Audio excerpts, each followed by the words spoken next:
जय हिंद। देखिए, पाकिस्तान की जो विदेश नीति है किस तरह से चरमरा गई है और ये किस तरह से ब्लैक लिस्ट होने वाला है, इसको समझिए। 4-5 गलतियां इतनी बुरी बुरी किया है कि उतना तो मेरा कोई विद्यार्थी नहीं गलती करेगा जितना इसके विदेश मंत्रालय गलती कर रहा है।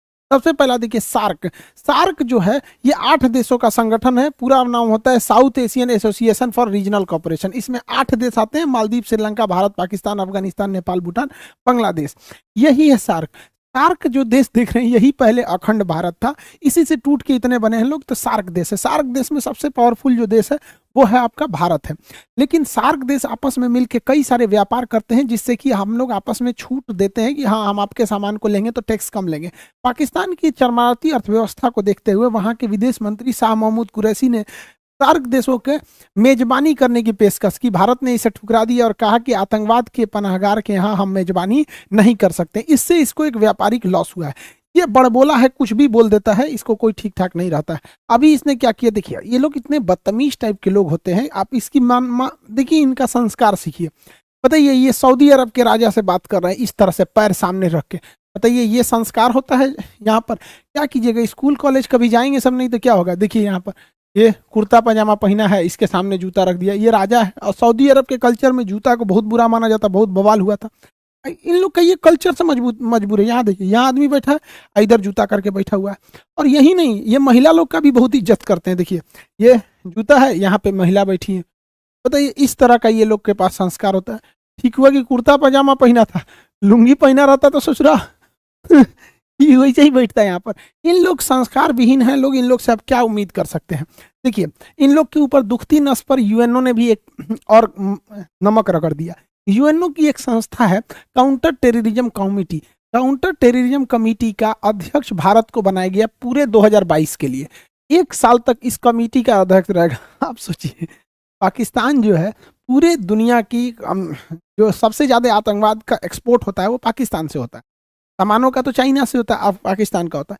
अब पाकिस्तान को भारत की पूरी उद्देश्य रहेगी कि इसको FATA के ग्रे लिस्ट से उठा के ब्लैक लिस्ट में डाल। भारत इसमें कामयाब भी हो गया रहता, लेकिन तुर्की जो है, ये अर्दोगान, ये अपने को फरिश्ता समझता है, ये पकलोल कहीं का, तुर्की की अर्थव्यवस्था को बर्बाद कर दिया। ये पाकिस्तान को बचा लेता था, अब की बार यही ग्रे लिस्ट में चला गया। तो अब मेरे चाचा को कोई नहीं बचा पाएगा, बेचारा चाचा गया मेरा ये ब्लैक लिस्ट में। और FATA कितना खतरनाक चीज है, बस इतना समझिए कि 1 महीना हुआ है तुर्की को FATA में ग्रे लिस्ट में आने। इसकी जो मुद्रा है लीरा, इतना भयानक गिरा है कि यहाँ कोई भी चीज डबल रेट का हो गया। एप्पल कंपनी अपना प्रोडक्शन को यहाँ पे बंद कर दी है, तो अब ये ब्लैक लिस्ट में जाने वाला है। तो आप देखते होंगे हालिया 1-2 महीने में पाकिस्तान के विदेश मंत्री या कुछ लोग भारत की बड़ी तारीफ कर रहे होंगे। लोग करेंगे क्यों नहीं, पिटाएंगे तब नहीं, इनको कचल के ही रखने लायक है। इन गधों ने क्या गलती किया, देखिए ध्यान से, ये भांगड़ा नाच रहा है यहाँ पर। इस्लामिक ऑर्गेनाइजेशन के देशों में जाके कहता है कि भारत ने 370 जो हटा दिया गलत हुआ है, वहां के लोगों पे अत्याचार हो गया, वापस से 370 आना चाहिए। बताइए, इस भांगड़ा नाच वाले को कोई बताएगा कि 370 कभी भी अब वापस नहीं आ सकता है। सबसे बेस्ट डिसीजन था अब तक का मोदी जी का, जितने डिसीजन थे उसमें 370 को हटाने का। अब इन उल्टे बेचारा के ऊपर सुनिए क्या हुआ है। ये कह रहा था 370 में कश्मीर से 370 हटाने के लिए, कश्मीर में उल्टा मुस्लिम देश चले आए हैं सब। इस्लामिक ऑर्गेनाइजेशन कंट्री जो है OIC, उसमें 2 ही देश पावरफुल रखते हैं, एक सऊदी अरब और एक होता है UAE।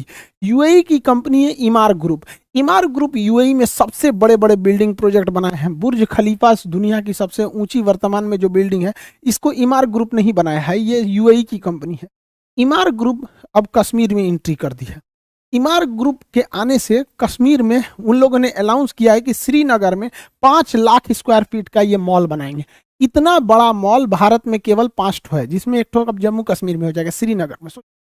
इतना जबरदस्त ये लोग मॉल बनाएंगे।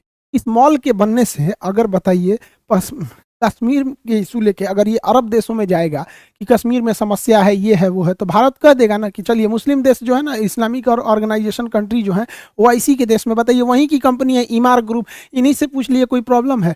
अभी कश्मीर में 6 लाख पर्यटक गए हैं सब 370 के हटने के बाद। हालांकि ये बहुत बड़ा आंकड़ा नहीं है, कश्मीर में ये करोड़ में जाने चाहिए पर्यटक। ये कश्मीर के लोगों का दुर्भाग्य है कि आतंकवादियों के वजह से उन बेचारों का बिजनेस बर्बाद होता है। आप देखिएगा, कोटा में चले जाइए, वहां के लोग देखिए स्टूडेंट से उनकी आमदनी होती है। दिल्ली में जाइए मुखर्जी नगर, स्टूडेंट से। पटना आके देखिए, स्टूडेंट से ही चाय की दुकान, सब्जी की, जिधर जिधर स्टूडेंट रहते हैं या जहाँ पर्यटक रहते हैं, पर्यटकों की वजह से लाखों की कमाई हो जाती है। आप देहरादून जाके देखिएगा, कोई होटल खाली नहीं रहेगा। लोग शिमला में देखिए, तो श्रीनगर में आतंकवाद की वजह से वहाँ के लोगों का इनकम कम हो रहा था। तो अभी 6 लाख वहाँ पर टूरिस्ट घूमने गए थे और 18,000 करोड़ रुपए का इन्वेस्टमेंट हुआ है। सोचिए ये कश्मीर के लोगों के लिए कितना अच्छा बात है। हर भारतीय चाहता है कि वो लोग भी हमारे से कदम से कदम मिला के चले। अब जैसे अब सोचिए 5 लाख स्क्वायर फीट का अगर मॉल बनाना है, आप ही को अगर मान के चलिए कि पटना में हम ही को एक बिल्डिंग बनाना है, तो सीमेंट पटना से खरीदेंगे, बालू सीमेंट गिट्टी मजदूर सारा तो यहीं से ले आएंगे, कि लुधियाना से उठा के लाएंगे, यहीं से ले आएंगे। तो ये जब इतना बड़ा मॉल बनाएगी तो कश्मीर के लोगों को हजारों की संख्या में रोजगार भी मिलेगा। अब इसके लिए पाकिस्तान बेचारा परेशान हो गया। वो गया था ओआईसी के देशों में कि भारत की बदनामी करने, उल्टे ये लोग देखिए यूएई के राजा भारत सरकार मोदी जी को क्या पहना रहे हैं, और यूएई ने अपने यहाँ एक मंदिर बनाने का भी क्या दे दिया, अनुमति दे दिया। सब लोगों को मिलजुल के रहना चाहिए, यूएई का एक बहुत अच्छा डिसीजन है, सबको मिलजुल के रहना चाहिए। पाकिस्तान केवल भारत के लिए दुश्मन नहीं है, ये पूरे मानवता के लिए दुश्मन है। देखिए अफगानिस्तान में अभी फूड क्राइसिस चल रहा है, वहाँ दवाइयाँ नहीं है, वैक्सीन नहीं है, पानी की किल्लत है, खाने की किल्लत है। तो भारत सरकार ने फ्री में अफगानिस्तान के लोगों को 50,000 टन गेहूं ले जाने दिया था। लेकिन पाकिस्तान कह रहा है कि हम अपने यहाँ रास्ता नहीं देंगे। भारत ने कहा क्यों नहीं दोगे, दुनिया क्या कहेगी, तो कहा कि ठीक है, तो ट्रक पाकिस्तान का होना चाहिए। अब बताइए पाकिस्तान के ट्रक में हम अपना गेहूं पहले पाकिस्तान में उतारे और फिर पाकिस्तान का ट्रक भर के अफगानिस्तान ले जाएगा। बताइए मानवीय मदद में शर्त किस बात की। तो भारत सरकार ने कहा कि ऐसा कोई शर्त नहीं होगा। इसी में ईरान आगे आ गया। ईरान ने कहा कोई बात नहीं, अफगानिस्तान जाने का रास्ता अगर पाकिस्तान नहीं दे रहा है इंडिया को, तो इंडिया मेरे यहाँ चाबहार में आ जाए। चाबहार बंदरगाह ग्वादर से महज 72 किलोमीटर की दूरी पे, यहाँ चाइना बहुत डेरा डाला है। तो भारत यहाँ से 50,000 टन गेहूं पहुंचा दिया काबुल में। पाकिस्तान चुपचाप देखते रह गया, पाकिस्तान को बाईपास कर दिया गया। आखिर अफगानिस्तान हमारा ही तो हिस्सा था, ये हम लोग की कमी है कि हम लोग इसे संजो के नहीं रख पाए, बिखर गया, वरना हमारा ही था ये अफगानिस्तान। डूरंड लाइन भारत और अफगानिस्तान के बीच में खींची गई थी, पाकिस्तान के बीच में थोड़ी खींचे गए थे, अंग्रेजों ने उसे बांट दिया वहां पर। तो भारत वहां पर गेहूं को 50,000 टन की खेप पहुंचाया है।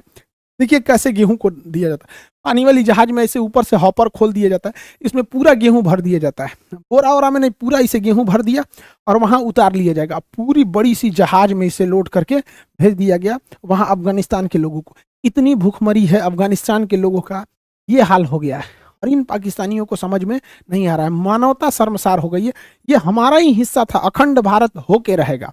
अखंड भारत ही, जब तक अखंड भारत नहीं रहेगा एशिया में शांति नहीं हो सकती। इन लोगों को खाना वगैरह पहुंचाया गया है। साथ में काबुल में बच्चों का केवल एक ही हॉस्पिटल है, इंदिरा गांधी हॉस्पिटल, बच्चों का हॉस्पिटल। छोटे मासूम बच्चों को बीमारियां हो जाती हैं, तो पाकिस्तान वाले बम फोड़ने के सिवा डॉक्टर तो जानते नहीं है सब। तो यहाँ इन बच्चों के लिए भारत ने 2 टन दवाइयाँ भेजी है। सोचिए हम लोग 10 दिन का 15 दिन का दवाई खरीदते हैं, भारत ने 2 टन दवाइयाँ भेजी हैं इस बच्चों के लिए। इतना बड़ा हॉस्पिटल भारत ने बनाया है अफगानिस्तान के लोगों की, ये होती है मानवता। सलमा डैम बनाया, सहतूत डैम बनाया, वहाँ का संसद भवन बनाया, हॉस्पिटल बनाया, सड़कें बनाया अफगानिस्तान के लोगों के लिए।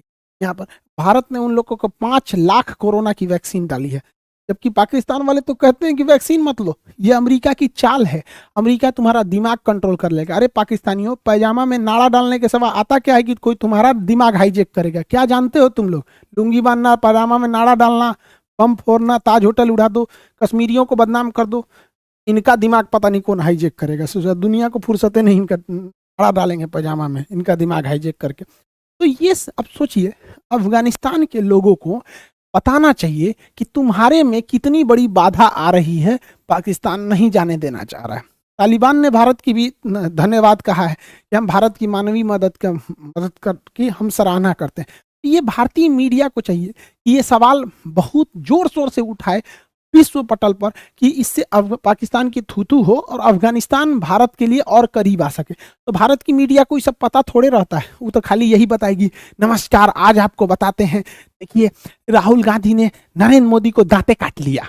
अरे सोचा तू नहीं, यही सब बतेबे करेगा इंडिया के मीडिया में, ये सब बात नहीं बताएगा। पाकिस्तान पगला गया है ससुरा। फरवरी में चाइना में विंटर ओलंपिक हो रहा है। इस विंटर ओलंपिक में चाइना ने ना मेरे चाचा को चीफ गेस्ट बन के बुलाया इसको चीफ अल्लाह मेहरबान तो गधा पहलवान। अजब हाल है भाई, अजब तेरी कुदरत, अजब तेरा खेल, छछुंदर के सर पे चमेली का तेल। वाह वाह, लेकिन इसको चीफ गेस्ट बनाया और ये गधा चीफ गेस्ट बन गया, जबकि इसे नहीं बनना चाहिए। इस चीफ गेस्ट बनना या विंटर ओलंपिक में भाग लेना, ये अमेरिका से खुली दुश्मनी हो जाएगी। रीजन क्या है कि अमेरिका ने चीन के, अमेरिका ब्रिटेन हो गया, अमेरिका हो गया, ऑस्ट्रेलिया हो गया, जापान हो गया, ये क्वाड वाले देश ने जो थे ये अमेरिका चीन के विंटर ओलंपिक का बहिष्कार किए। वहाँ एक टेनिस खिलाड़ी का रेप हुआ था, उसने बोल दिया तो उसी को उल्टे जेल में डाल दिया। तो अमेरिका भड़का हुआ है, किस पे भड़का है? चीन पे भड़का हुआ है। अब देखिए चीन जो है पाकिस्तान को बुला लिया है चीफ गेस्ट बना के, और रूस को भी बुला लिया उद्घाटन समारोह में। भारत को इसमें नहीं जाना चाहिए, लेकिन भारत फिर भी जा रहा है। तो खैर भारत साइड में बैठ के टुकुर टुकुर देख रहा है, क्योंकि भारत के लोग पढ़े लिखे हैं, जानते हैं कि पाकिस्तान कितनी बड़ी गलती करने जा रहा है। अब जरा देखिए, अमेरिका ने कहा है कि कोई भी देश विंटर ओलंपिक में न जाए, अगर जाएगा तो हमारा विरोध होगा। और इस पाकिस्तान चीफ गेस्ट बन के चल गया, और रूस भी चला आया है। तो अमेरिका, रूस इधर ही भी गया है, रूस भी गया है, ये तो खुश है, फादर ऑफ कोरोना। अब जरा समझिए, अमेरिका घुसियाया है, अमेरिका रूस का तो कुछ बिगाड़ नहीं पाएगा, अमेरिका चाइना का भी कुछ नहीं बिगाड़ पाएगा। बच गया कौन? पाकिस्तान, इनको बर्बाद कर देगा। अब बताओ, आज तक जो बाइडेन ने इसको फोन तक नहीं किया है, बताइए, एक फोन कॉल नहीं किया। एक बच्चा भी रहेगा अगर पॉलिटिक्स का क्लास किया होगा मेरा, तो उसको समझ होगा कि अमेरिका से दुश्मनी लेना ठीक नहीं है। अब हथियार की सप्लाई इसको ज्यादातर अमेरिका देता है। अमेरिका F-16 जहाज देता है इन लोग को, उनका पार्ट पुर्जाई बंद कर दिया है। अब उड़ाएंगे कौन से भैया? वो मोटरसाइकिल और टेम्पू थोड़े है कि तनी मनी हिल डुल कर रहा है तब वो चलो, जहाज गिर जाएगा उन लोग का। लेकिन नहीं, बैल जाएंगे चीफ गेस्ट बन के यहाँ पे। इतना कम दिमाग है इन सब का, क्या बताया जाए।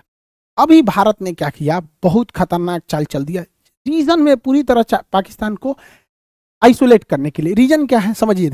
अभी भारत ने फ्रांस को कहा है कि फ्रांस, आप पूरे यूरोप के देशों को कहिए कि पाकिस्तान को हथियार न दे।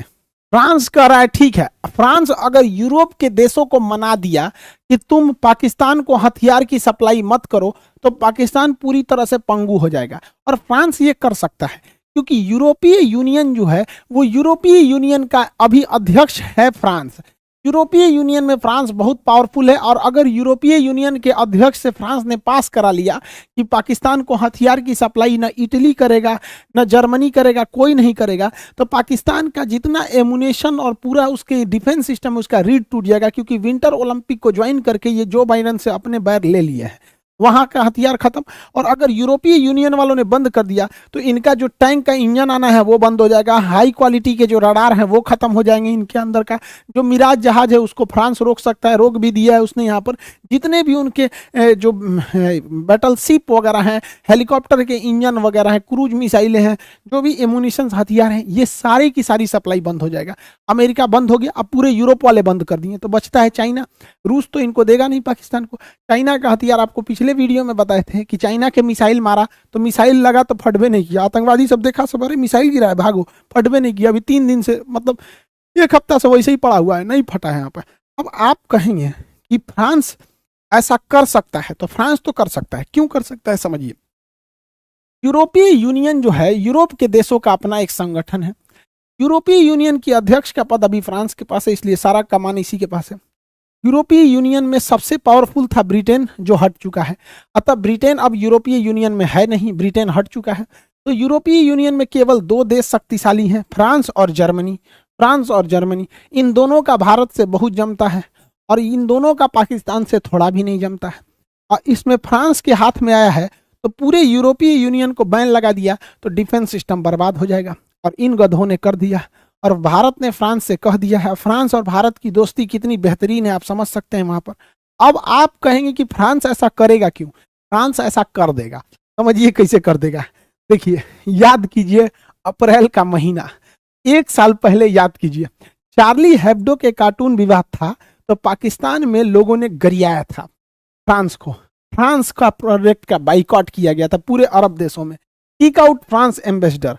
इन्होंने अपने संसद से, पाकिस्तान वालों ने पारित करा दिया कि फ्रांस के राजदूत को बाहर निकालो। बाद में पता चला कि पाकिस्तान में फ्रांस का कोई राजदूत नहीं रहता है। इस तरह से फ्रांस के राजदूत का, राष्ट्रपति का पुतला जलाया इन लोगों ने, चप्पल से रौंद दिया फ्रांस के राष्ट्रपति को। अब फ्रांस की जनता भी अपनी राष्ट्रपति से कह रही है कि पाकिस्तान से बदला लो। फ्रांस में इलेक्शन भी है, फ्रांस के पास पूरी अध्यक्षता का पद है। अब ये इन लोग को छोड़ेगा नहीं। इतना उत्पात मचाए थे ये लोग कि इस पर हम वीडियो भी बनाए थे अप्रैल में कि फ्रांस से पंगा लेकर फंस गया पाकिस्तान, पंचर साटने वाले पाकिस्तान ने राफेल बनाने वाले से क्या लिया, बदला लिया। अप्रैल में बनाए थे और इसमें बताए थे कि ये लोग किस तरह से बेवकूफ़ी कर रहे हैं। यहाँ स्पष्ट लिखा है बैनर पर कि बाइकॉट फ्रांस। यहाँ इमाम मैकरन का फोटो पे इसे काटा गया है, ध्यान से अगर देखेंगे यहाँ पर तो स्पष्ट लग रहा है कि ये फ्रांस का ही, पाकिस्तान का वीडियो है और लिखा भी है सारा पाकिस्तान का ही। हम उस समय भी 1 साल पहले भी पाकिस्तान को समझाए थे कि तुमको भारी पड़ेगा फ्रांस से दुश्मनी, लेकिन नहीं, हम इसी वीडियो में इन बच्चों को भी समझाए थे। आपको याद होगा ये वाला वीडियो, पूरे पाकिस्तान वालों में आग लगा दिया था कि खान सर ने क्या बोल दिया। ये आप देखेंगे, प्रूफ के लिए हम यहाँ रखे भी हैं, ललन टॉप का स्क्रीनशॉट है। इस पे एक पाकिस्तानी ने ना ट्वीट पे ट्वीट किया था, वकील सिवान खान के नाम पर खुद को मुसलमान साबित करने वाले अमित सिंह पर कार्रवाई होनी चाहिए। अरे भैया, हमारा पे कौन सी कार्रवाई करेगा? जज 4 जूता दे के भगाएगा। पूछेगा ना जज कि भैया ये पाकिस्तान का वीडियो है, स्पष्ट रूप से देख लो, यहाँ लिखा हुआ है कि फ्रांस के राजदूत को बाहर निकालना है। तो हम, अब बताइए, अगर लोग ये कहते पाकिस्तान के बारे में बोले तो पाकिस्तान के लोगों को तकलीफ हो तो समझ में आना चाहिए। इंडिया में ट्वीट करके, इंडिया में ट्विटर पे ट्रेंड करा दिया था सब। 22 मई 2021 को देखिए 9 बजे, रिपोर्ट ऑन खान सर, वाह, अलर्ट जारी किया गया था। इसलिए अब बताओ भैया, हम तो बोले थे पाकिस्तान को, तकलीफ हुआ किसी और को, अब फिर उन्हीं को बोल दो कि पाकिस्तानी हो तो गुस्सा भी लग जाता है। ये बहुत पुराना, हम 1 साल पहले भी हम समझाए थे इस बात को, वीडियो बना के भी, कि पाकिस्तान गलत कर रहा है। 1 साल पहले नहीं समझ में। अरे शिक्षक बहुत दूरदर्शी होता है। भारत में कहा जाता है शिक्षक कोई साधारण व्यक्ति नहीं, उसके गोद में निर्माण और विनाश दोनों पलता है। मेरे चाचा को क्या समझाए, इस साले को तो शादी ये करने से फुर्सत नहीं है। लेकिन कोई बात नहीं, हमारा जो काम था, हमारा बच्चों को पढ़ाना, हम पढ़ा दिए। लेकिन लोग हमको उल्टा सीधा बोले, कोई बात नहीं, भारत माँ का झंडा हमेशा बुलंद रहेगा, अखंड भारत होगा। जितने भारत के जो पाकिस्तानी कहते हैं सब ना भारत के टुकड़े होंगे, उन ससुरों से एक दिन भारत माँ के शेर का ना गोबर उठवाया जाएगा। तो ये सब क्या समझ आता। अब एजुकेशन की बात करते हैं तो देखिए, चाइना ने एजुकेशन सिस्टम में 2 टीचर पॉलिसी लाया था। हम 2 टीचर पॉलिसी चाइना लाया था। अभी हम क्या किए, अपने एप्लीकेशन पे 3 टीचर पॉलिसी लाए चाइना को कम्पीट करने के लिए। वो एशिया का मरीज से राजा कैसे बना, हम लोग जैसे हम टॉपिक को पढ़ा दिए। अब हमारे बाद एक और टीचर है, उसको याद कराने के लिए, रिवीजन कराने के लिए। 3rd टीचर एक और रहेंगे जो बच्चों से क्वेश्चन करने के लिए। 3 टीचर पॉलिसी लाए हैं और फी वही पहले जैसा है। तो हम लोग को कम्पीट करना है। एशिया का मरीज था चाइना, एजुकेशन में आगे बढ़ गया, और वही एजुकेशन नहीं रहेगा तो इन्हीं सब की तरह बैल हो जाएंगे। हम लोग भी बेवकूफ़ी करने लगेंगे यहाँ पर। तो हम लोग को ऐसा बेवकूफ़ नहीं बनना है। आई होप आप सब समझ गए होंगे। एप्लीकेशन वाले जितने क्लास है, रनिंग है, उसको ले लेंगे। अभी नए बैचेज भी बहुत ज़्यादा एप्लीकेशन पे है, वहाँ देखेंगे, मिल जाएगा। आई होप आपको ये टॉपिक समझ में आया होगा और समझ सकते हैं कि इंटरनेशनल रिलेशन कितना खतरनाक होता है। एक गलती पाकिस्तान ने किए थे, अभी बहुत भुगतना पड़ेगा फ्रांस के बदले। आई होप आप इसे समझेंगे। मिलेंगे नेक्स्ट क्लास में। जय हिंद।